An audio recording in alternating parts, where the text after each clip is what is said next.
I want to give a special shout out to the team at CastSource. They have made my dreams come true for this podcast, and they can make yours as well.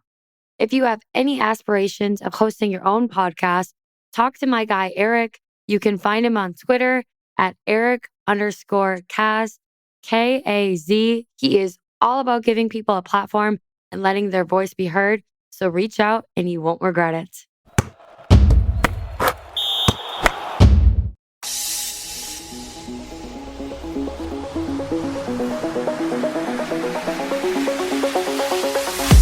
Hello, everyone, and welcome to From the Players podcast, where I am here for all of you past, present, and future players. This is a place where we keep it real and hear from athletes on who they are beneath the jersey and off the field. Without further ado, I am Sydney Supley. I am your host. From the Players is presented by SportsEpreneur and part of the CastSource podcast network. Welcome back to From the Players podcast. I am your host, Sydney Supley, and I have to be honest, I have been waiting a long time for this episode. Today, we have someone who I personally have loved sharing the field with for how boldly she plays on the field in honor of her faith. Oklahoma Sooners captain who wrapped up her career this past season in a storybook ending, winning her third straight national championship. You may know her as Grace Lyons, but after most recently tying the knot, it is my pleasure to welcome Grace Turk. Thanks for having me. It doesn't get any cooler as you keep saying Grace Turk. It's like, this is weird, but so exciting. Thank you. Absolutely. And we were talking a little bit before you hopped on, but you have had a crazy few months. I mean, fast forward, you were just winning your third national championship, and then you went and got married, you've moved, you started a new job. Like, how crazy has it been, but also exciting these last few months? Yeah, thinking about how much has taken place in such a short amount of time, it's kind of crazy to think about, but time flies. And it's just been so exciting to kind of move on to this next stage of life. And getting married, such a blessing, meeting my husband at OU. So kind of Sooner teammates, I guess, there, and then now for life. So it's really cool just to move on to this next stage of life and move into a different state. Yes, it's scary and exciting at the same time because I get to now do FCA wherever we're at, which is something that was near and dear to me from a young age. It's cool to be involved in it now. And we are going to get into both of those things. But first, I want to talk about specifically how your husband and you met. I know you said Oklahoma, but is there kind of a story of the first time that you can remember meeting him? Yeah, it's we talked about FCA just now, and that's kind of where it started. He transferred in from ASU my senior year. I'm from Arizona, but didn't know who he was. Just kind of a mutual friend connected us, told me he was coming. And then we met at an FCA meeting, kind of on the leadership team, and just could tell that he was a strong believer. That was super important to him. He was passionate about it. So we just hit it off in that category. And then obviously the sports and competitive nature kind of kicked in. But yeah, what a blessing to meet him at OU and then just continue our journey together wherever the Lord leads us. That is really something that I have admired watching from the sidelines, the two of your love, grow into an official marriage now, and how you've been able to keep Christ at the very center front of it all. How can you kind of give tips that you guys were able to manage that with, a crazy collegiate athletic schedule, but really just work with each other and keep Christ at the center of it all? Yeah, I think that's something from a young age that I've really prayed about and known that that's something that I want. Just seeing that modeled in my parents, but also just family friends, seeing when you put Christ at the center of a relationship, that's how it's designed to be.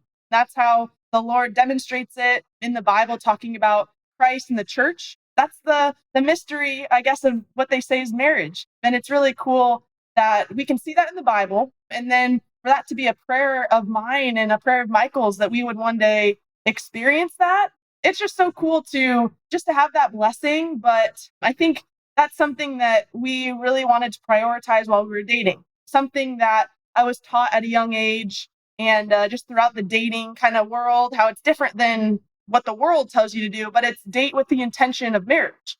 And you're dating because you see a potential marriage partner. And I think that's what we tried to really focus on as we were dating. And then honestly, he was like, hey, we know each other and want to get to know each other. Let's just start dating. And that's how that happened. And then we were dating. And then he's like, hey, we both love the Lord. We love each other. God put us in this one location on purpose at this time.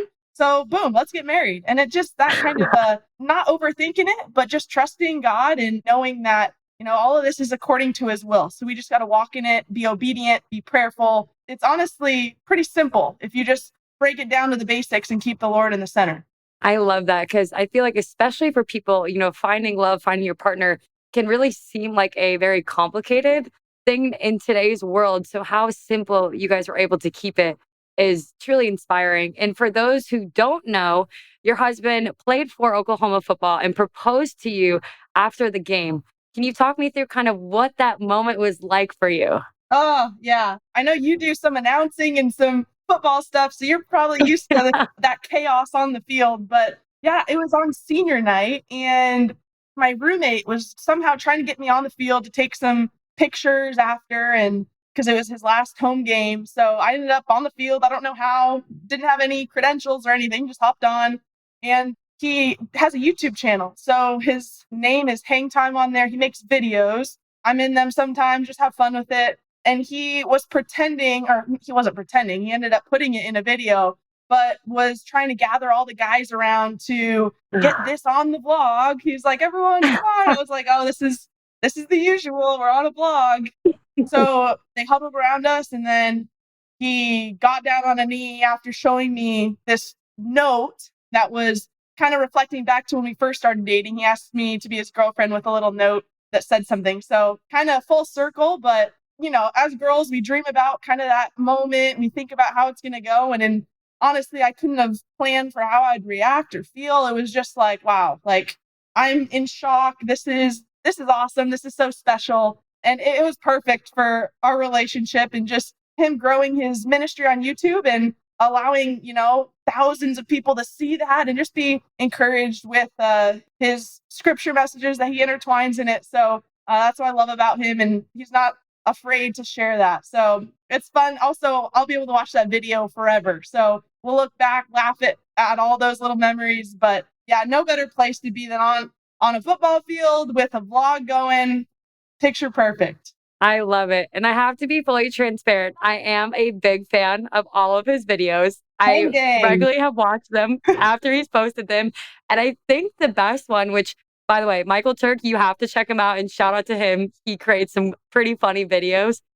Your wedding day video might have been the hardest I have ever laughed watching a video.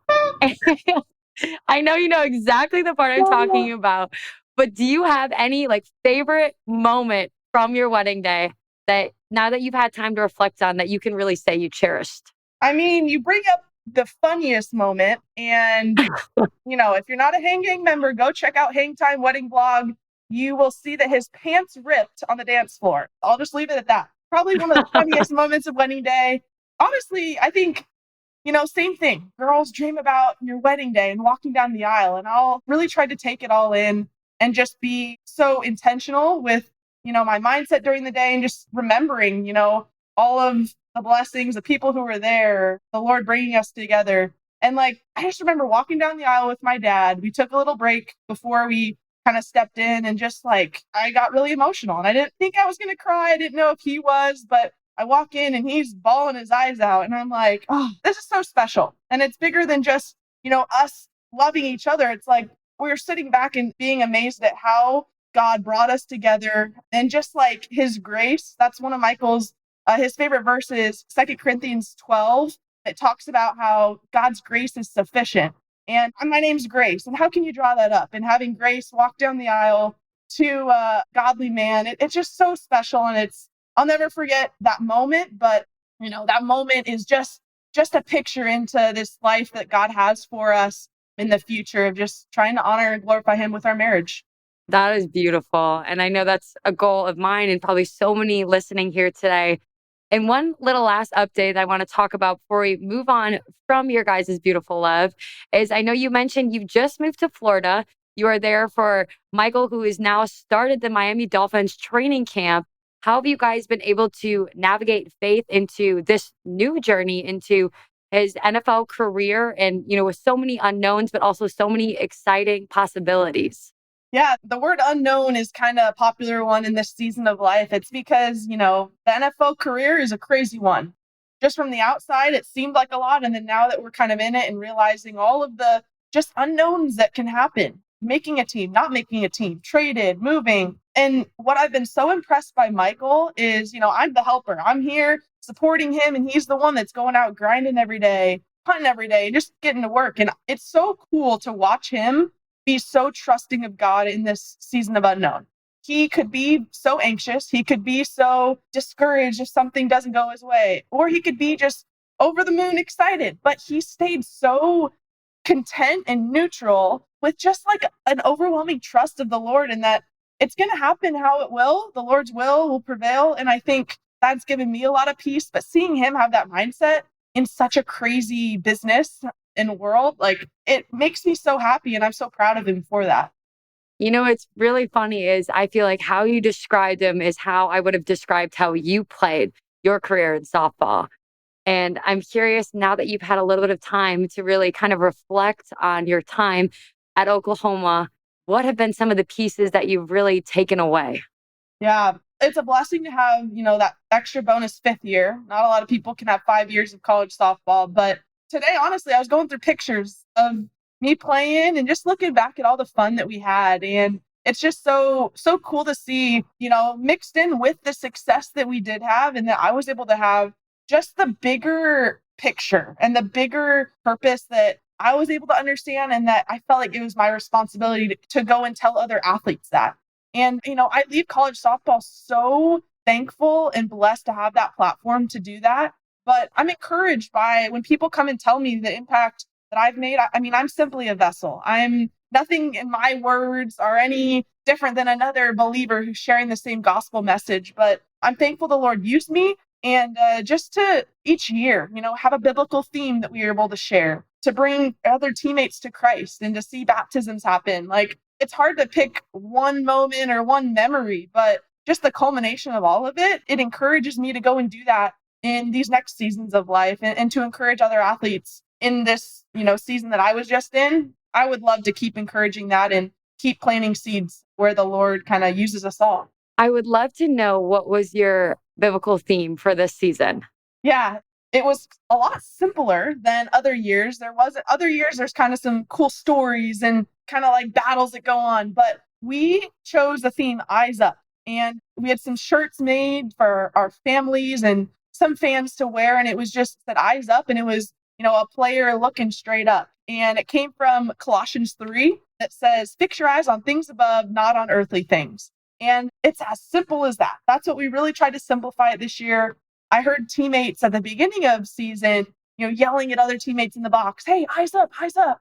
And I was like, "What do you guys mean by that? Like, are you saying like, keep your eyes on Jesus?" They're like, "Yeah, if I strike out, it doesn't matter. Like, as long as my eyes are up, Jesus loves me, and there's nothing else to be pressured about." I was like, that is so good. I love that. And why don't we have our theme be Eyes Up, and just take that unnecessary pressure off of, trying to fill some expectations that people have on us for 3 championships or individual accolades that people want us to chase. It's like, keep your eyes up, and everything on the dirt will work itself out, whether, it's successful or not. God already knows what's going to happen. So we just need to, be competing as hard as we can, but keep our eyes up above everything else. I admire that so much. And, I really believe people are always looking at your team and are searching for what makes them so good. And, when people think of Oklahoma softball, they see the national championships, they see, the rings, all of the celebrations and the countless of wins. Like, when I see you guys, I just see players, as you said, with their eyes up. And I think the thing that always sticks out to me the most is, like, I see you guys hand in hand with each other and with the opponent after every single game, praising the Lord on the center of the field. And how much do you believe that part of your team really has led to the success?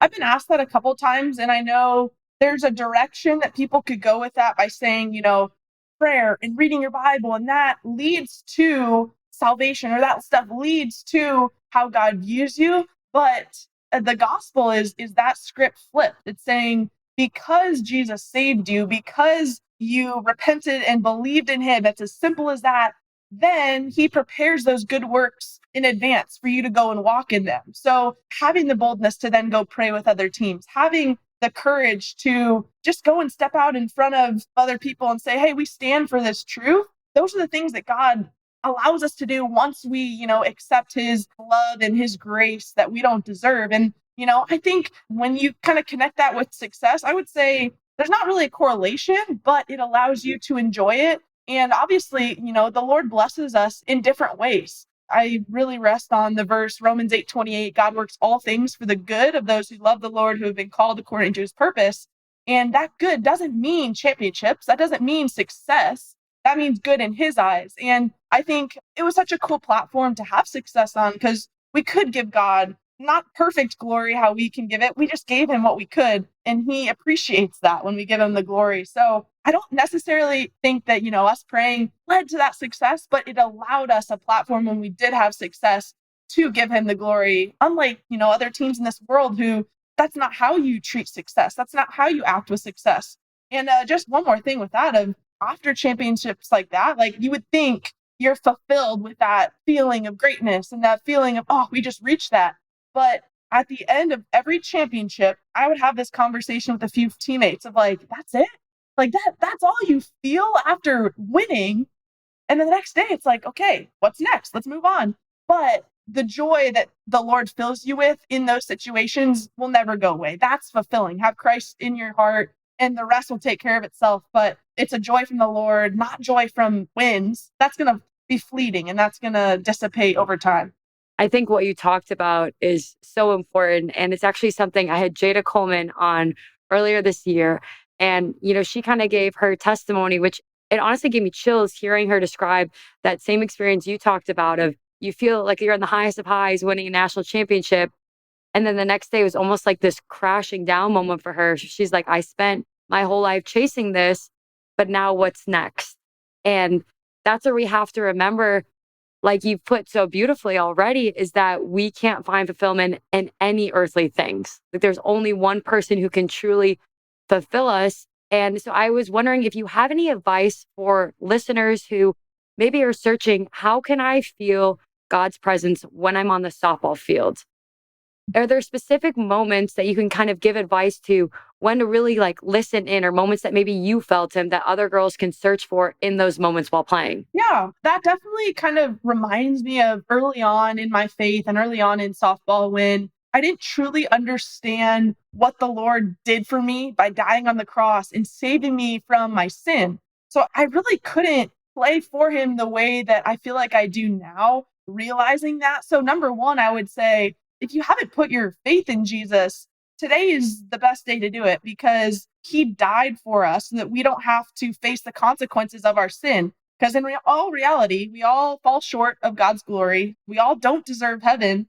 But when you realize like, wow, Jesus died on the cross so that I don't have to feel the shame and guilt of my sin anymore. And I can be free. And that means I can play free. I can play this game. I can go do my job free. It leads to a life of freedom in Christ that only he can give us. So I think acknowledging that was the first thing that allowed me to then understand how I could play for the Lord. And then once I realized, wow, I have the Holy Spirit in me, I accepted Jesus. Now I need to go tell others about it.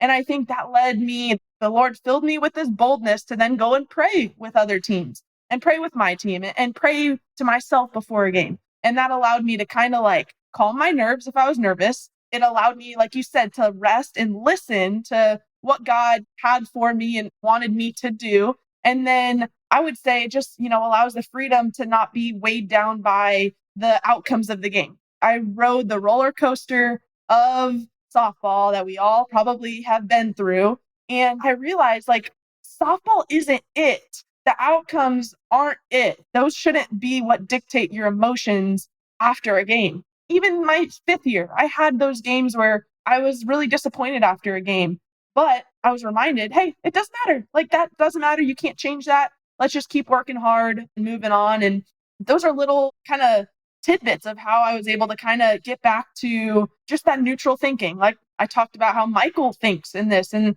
I have to remind myself daily, even in today when things don't go my way. I'm like, okay, I can't let the outside world and let the things of this world dictate how I'm going to feel each day. Like Jesus determines how I feel each day. He calls me, chosen and loved and enough. So that's simply enough for me to go face each day with the confidence I need to and the responsibility to go and share the gospel joyfully to everyone around me. I just appreciate so much of everything you just said. And just like I could see how true it was to you. And I think our sport is so unique where it is a roller coaster. And, people say it all the time, but you fail more than you succeed in the sport, especially if you think, from a hitting mentality. And that I think is some of the hardest moments to really wrestle with as a player. And something I don't think I honestly truly started understanding till my last year when a few of us would pray before games and we would just remind each other throughout the game, like, we're so blessed. Like, even in the hardest of moments, like, God has put us here. He has put us in this uniform on this field with this wonderful sport full of incredible people. And it's like, you remind yourself, like, this one little thing that I'm worried about in this grand scheme of things is nothing. Like, look what we have. It's such a beautiful life. Exactly. Yeah. And those are the things that I won't ever forget from playing. My friendships, the girls that we go to work with every day, and we go through thick and thin and just brutal practices, great games, bad games. Like, those are the girls that you're surrounded by throughout all of it. They're the only ones who understand. And I think that's the blessing too that we can come away with, of realizing like those people and just the relationships that you build, you're going to have that the rest of your life. I was thankful enough to have a lot of my teammates in my wedding. Like, those are the memories that go beyond just the dirt.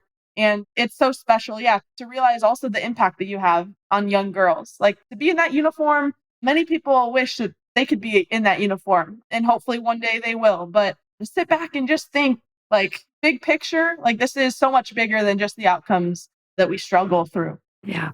And the people that you meet along the way in the journey is what really makes it so special. And we were talking about earlier, the softball world is really so small and intimate when you think about it, full of just wonderful people.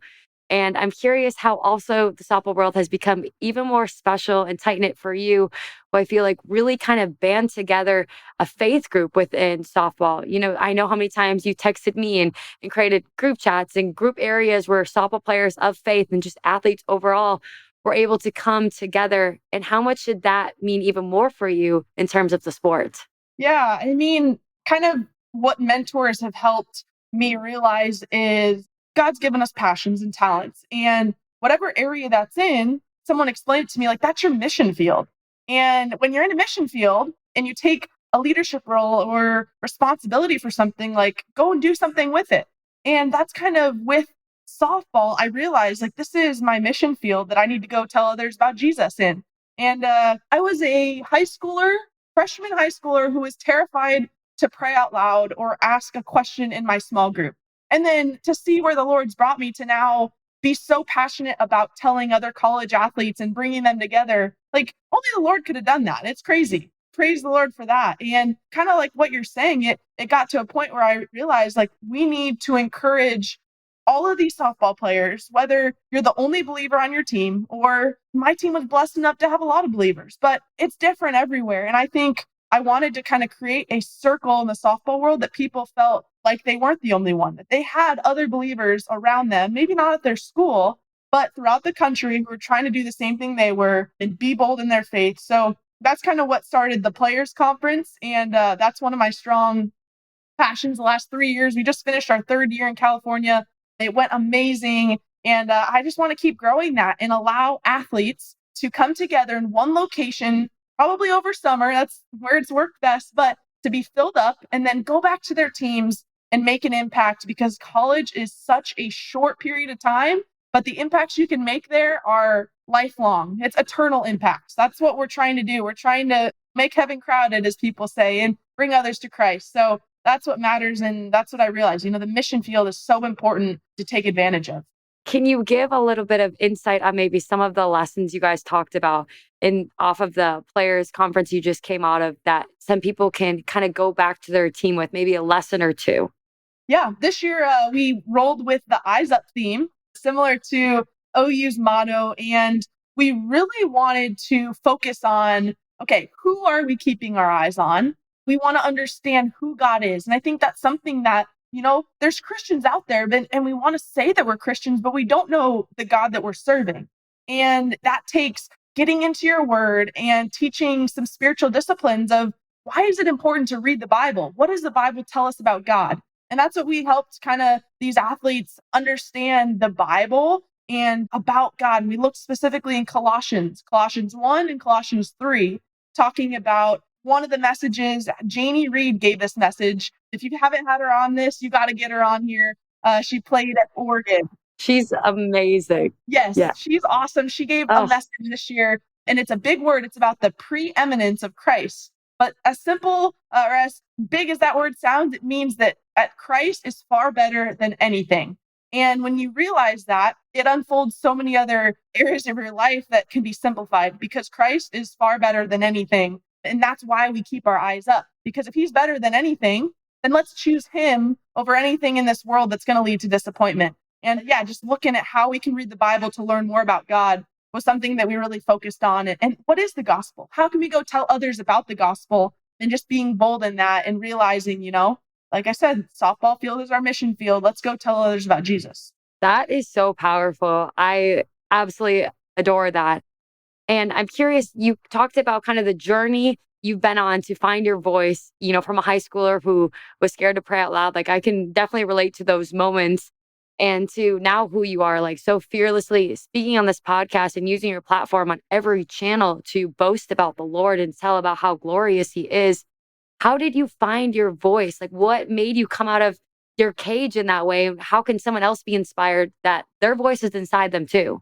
Right. I think that goes back to something that I just shared before of realizing what Christ did for us. He's going to fill us with that boldness and courage. I can't be bold on my own. There's no way. I'm going to be insecure. I'm going to have my own fears. But the good news is that the Lord is preeminent. He's far better than anything. So that gives me peace because he can fill me with this boldness that I can't come up with on my own. And I would just say I had to practice a lot. I had to practice praying out loud. I had to practice speaking in front of people. I had my fair share of mess ups and fumbling around with words and could be embarrassing, but I kept trying. I feel like God put those opportunities in front of me so I could keep trying, keep growing, keep just learning how to do it. And it's just cool to see how it's unfolding. And kind of one of the big moments, I guess, that kind of allowed it to click for me is I was going into my freshman year at OU. And I was talking with one of my mentors and we were talking about college and like, okay, let's be prepared for this. Like, let's be different than how other people go into college. And kind of the little motto that we went with is, I want to go into college making an impact rather than be impacted by the culture. So that's what encouraged me to stand firm and have this responsibility to go and make an impact on this team, on this university, on this softball world, instead of being impacted by the negative things that college can bring you. That just leads to disappointment, kind of the theme of all these worldly things. They don't lead to good things in the end. So that was my mindset going into college. And, I was a freshman with Sid Romero, Shade Knight, and Kaylee Clifton. Like, that's intimidating, but Some of the best to ever play our yes, sport. the best ever. A blessing to play with them, but little freshmen coming in, a little intimidating. And I was just, I don't know, the Lord filled me with that boldness to stay strong and to start making an impact that first year. And then that earns respect from people. When you're consistent in your mindset and your actions, it earns respect. And that allowed me to start having that voice even as a freshman in college. Isn't that the coolest thing to kind of know that God has equipped you with all of that boldness and courageousness that you just talked about, but you've had it since the very beginning. But it comes to realizing of like, all of a sudden you say to yourself, wait, no, God actually made me strong. He made me courageous. He made me bold. And I think that's what everyone should take away from listening to you is that you may not think you have it in yourself, but then you have to remember that like God made us in his image and he's all of those things and how much more. And so it's like, we all have it. We just need to trust in him that he gave it to us. Yes, that's beautifully said. We are created in his image to bring him glory. That's our purpose. That's why he created us. So let's just live in that and trust him and just give it all to him so that he can work his magic in us. We don't have to try to take the burden to do it all in our control. Yes. Amen to that. And as you've had, again, time to reflect on just your incredible career, not only the impact you made, obviously on the softball field, but within the faith community, within younger girls, just believing in themselves, believing in the Lord. What is kind of the message you want people to remember who you were as the softball player? Yeah, it's what a blessing to be a softball player at that level, but also be a strong believer. And I think pairing that together is how it needs to be. There's a lot of, pressure to just work so hard at softball, reach those goals. But then what? What happens when we reach those goals? And like we talked about in this podcast, like what happens when we reach that and don't feel how we want to feel? And I think when you bring Jesus into your sport, it's incredible the things that the Lord will do and the things that you'll see and you'll grow into. And I think realizing that, like you said, when we're created in God's image, He created us to do some amazing things and to be bold about those things. Whatever impact you think that you're going to make and that you have the possibility to make, go for it. Don't lose an opportunity just because you were nervous, because you didn't feel equipped, you didn't feel like you were good enough. We need to be obedient with the things that we feel that God has put on our hearts to go and do. And that's all He's asking us. Be obedient, be faithful, and He will take care of the rest. And I think softball is such a great picture of how we can do that, but take that into any area of life. I'm seeing that in marriage now. I'm going to see that in the future with a family of like, just be obedient, just listen, and then the Lord will handle it as we just follow in His footsteps where He leads us. I feel like nobody can see or hear the smile that I've had like the entire time throughout your answers, because it's all so true. And, you talked about that in the next stages of your life. I want to get into a little bit about what your new role is with Fellowship of Christian Athletes. Yeah, I am so excited to join this organization. I was a part of it in middle school, and that's kind of what allowed me to give me the opportunity to make my faith my own. I grew up in a Christian household, but I didn't understand what it meant to live for the Lord and to go tell others about it. And that's FCA was a place that helped me do that, because, I couldn't go to church on Sunday all the time, which was hard. And it's hard to not be in the body of Christ weekly, but FCA was at my school and it allowed me to continue to be filled up and learn and grow. And now, I was involved in college, and now post-college, I'm able to go and work for this organization and do the exact same thing I've been doing the last probably 10 years of trying to go and impact people for Christ. And along the way, I was impacted more than ever through FCA. So it's really cool because wherever we end up, if we move a lot, if we stay put, I can do FCA wherever and just be involved in the local schools, continue growing this conference for college athletes. And it's a really cool spot and ministry just to continue to pair Jesus in sports, because they need, like I said, they need to be paired together. They can't be separated. Yes. And you mentioned, I think, one of the biggest obstacles athletes, specifically softball players, really struggle with is playing on Sundays. That's something we've been battling since we played travel ball to college. And I know you can really speak to a lot of people, if you don't know, the program Church on the Dirt. And that's something I know I looked forward to every PGF Nationals when I was growing up in travel ball. Can you talk a little bit more about what that is? Yeah, I'm pretty sure that's where we first met. I'm pretty sure I think that is, yes. That's crazy you bring that up, because that was one of the first times I'd give a message out loud, and I think you were there, and crazy. Full circle. It moved me even then. And now look at this. Yeah. So Church in the Dirt, I've had a blessing of getting to know those ladies who started that, a lot of the USA players. And their idea is, let's bring church to the softball field, to where these teams and girls can't go to church on Sunday with their families. But let's bring the opportunity here so that there's no excuse that you didn't worship the Lord on Sunday. And they're doing an amazing job. I know Aubrey was just out at PGF doing chapels with the teams, and just having those opportunities to allow these girls to be bold and say, no, we want to listen to a message on Sunday. We want to pray with someone on Sunday. And then from there, that takes you to the rest of the week, allowing these girls to make impacts on their teams during practices, during other games, and then hopefully into their college career. So I love Church in the Dirt. They're doing amazing things. They're also giving resources for families, like if they're on the road, how moms or dads can read some scripture to their family if they're traveling and not able to make it to church. So check out the resources. They're doing such an amazing job in the softball world. Yes, we had to give them a shout out, not only because that's where we met. But I just know how much that impacted me to see figures who played the game at the very highest level and then see them out there praising the Lord and finding a way that we felt that on Sundays while we were also playing.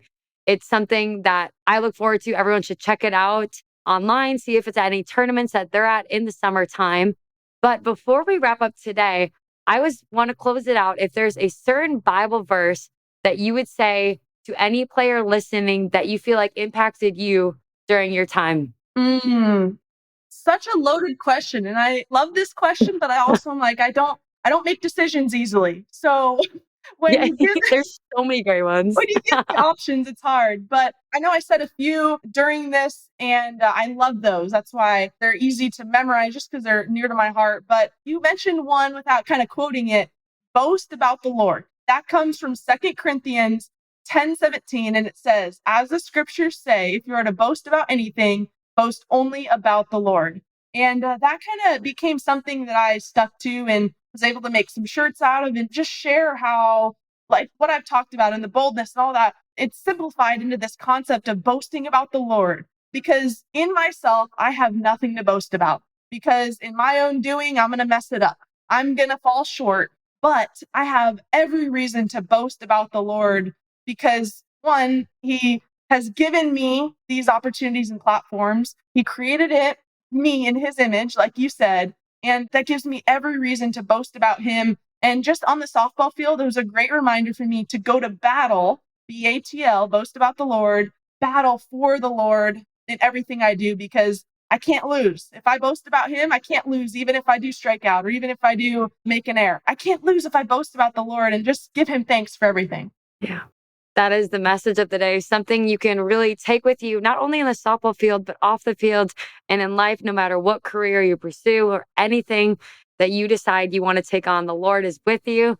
And Grace, it has been an honor to record this episode with you. You know, I have looked up to you so much, just softball and how you were able to play with your faith. And I have been blessed to share the field, but honestly, just be a sister in Christ with you. So thank you for all that you've done with the game and just connecting athletes and softball players together through faith. Yes, thanks for having me on and being bold with this podcast of just hearing different voices and just praising the Lord with the opportunity that you have with this channel. Thank you. But you don't love me anymore.